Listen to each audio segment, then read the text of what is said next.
Hace 10 años ya de lo sucedido, y la verdad es que está en mi memoria como si hubiera sido ayer, y no creo que jamás lo olvide.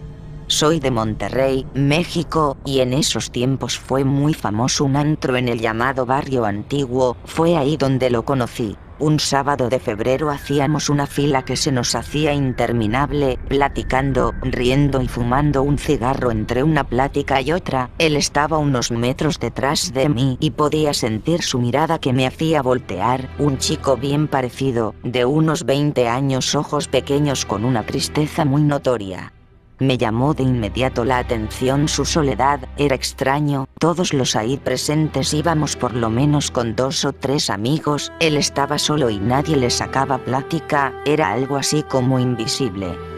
Pobre tipo, pensé, se acercó a platicar conmigo, e inmediatamente hicimos clic, era guapo, agradable, simpático, además tenía una plática extraña que lo hacía más interesante aún. En ese momento, me hablaba de demonios, sombras, magia negra y cosas así que me parecían divertidas y un tanto bobas. Hoy no pienso igual, la plática no tenía fin entre risas, alcohol y unos cuantos besos. Seguía pensando cómo alguien tan interesante podía estar solo, pero bueno, estaba conmigo. Olvidé por completo a mis amigos en ese momento y salí del antro de tomada de su mano, pensando 1000 veces que lo que estaba haciendo estaba mal, que era un completo extraño. Algo dentro de mí sabía que tenía que salir corriendo, pero tenía algo que me atraía y me quedé con él. Pasamos el resto de la madrugada en la explanada de un museo. Me preguntó que si creía en el amor a primera vista, yo le contesté con una negativa, y se agachó contestándome que el sí, porque le había pasado esa noche. Yo reí por dentro pensando, lo que se les ocurre a los hombres con tal de llevarnos a la cama, tonterías. No dejaba de darme un poco de miedo su mirada y la manera que dibujaba estrellas imaginarias en mi frente con su dedo. Recuerdo muy bien que estaba heladísimo, como si estuviéramos a varios grados bajo cero. Le pregunté por qué, si hacía frío pero no a tal extremo, y me dijo que solo era muy friolento. Me pareció tan extraño. Llegó la mañana y me tuve que regresar a mi casa. Le dije que fuéramos por mi choche, una vieja cafetera, pero me transportaba, que le daba un ride al fin, que, para mi suerte, vivía cerca de mi casa. Creo que me veo como niño, pensé, pero no me importó, me gustaba mucho y por lo que veía yo a él.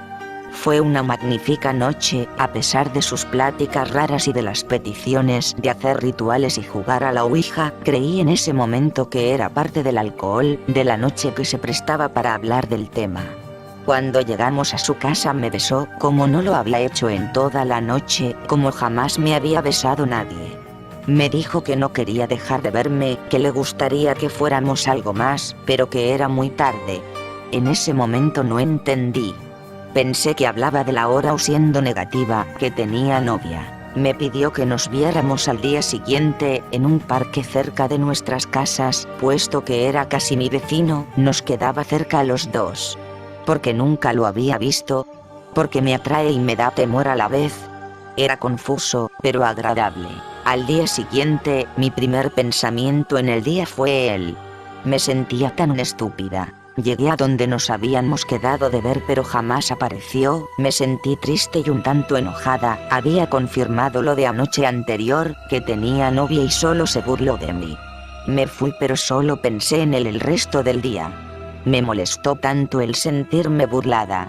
Un día venía de la facultad en compañía de mi mejor amigo, y me dijo, solo por ser molesto, que pasara por su casa. Le dije que no, enojada, pero insistió tanto que lo hice con tal de que se callara. Claro que yo también quería hacerlo, pero me hacía la tonta. Eran como las 6 de la tarde y vimos a una señora barriendo afuera de donde era su casa. Me dijo mi amigo que tal vez era su mamá y sin más vergüenza, se bajó del coche a preguntar mientras yo moría de pena.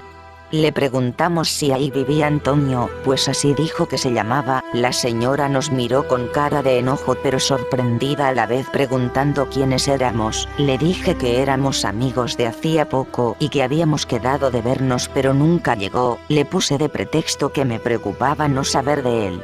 Me preguntó que de dónde le conocía, que por qué iba a buscarlo y miles de preguntas que no hace una mamá digamos normal. Notó mi cara de asombro y me calmó un poco, pidiendo disculpas nos invitó a sentarnos en la sala de su casa. Éramos unos completos desconocidos.